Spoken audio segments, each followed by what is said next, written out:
ഇന്ന് നമ്മൾ ഇടാൻ പോകുന്നത് ഒരു ഫേസ് പാക്ക് ആണ്, നോർമൽ ഫേസ് പാക്ക് ആണ്. കുറച്ച് ഡേർട്സ് അങ്ങനെയുള്ള കാര്യങ്ങളൊക്കെ റിമൂവ് ചെയ്യാൻ പറ്റിയ ഒരു നല്ലൊരു ഫേസ് പാക്ക് ആണ് നമ്മൾ ഇടാൻ പോകുന്നത്. അപ്പോൾ ഞാൻ അതെങ്ങനെയാണ് പ്രിപ്പയർ ചെയ്യുന്നത് കാണിച്ചു തരാം. Okay, let's go.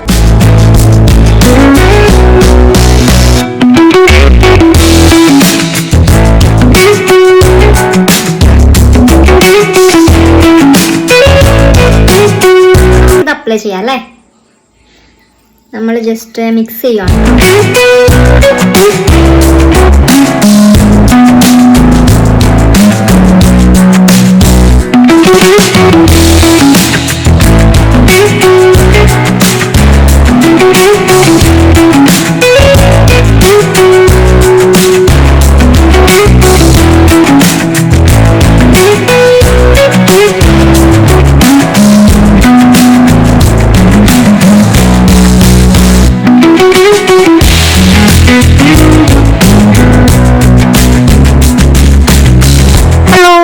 എന്റെ ഫേസ് ഒന്ന് ഡോട്ടൊക്കെ റിമൂവ് ചെയ്ത് ലൈറ്റൻ ആക്കിയിട്ടുണ്ട്. കണ്ടിന്യൂസ് യൂസ് ഉണ്ടെങ്കിൽ മാത്രമേ ഈ നാച്ചുറൽ പാക്ക് കാര്യങ്ങളൊക്കെ നമുക്ക് ഭയങ്കര എഫക്ട് ഉണ്ടാവുള്ളൂ. അപ്പൊ നെക്സ്റ്റ് വീഡിയോയിൽ കാണുന്നവരെ tata bye bye, see U.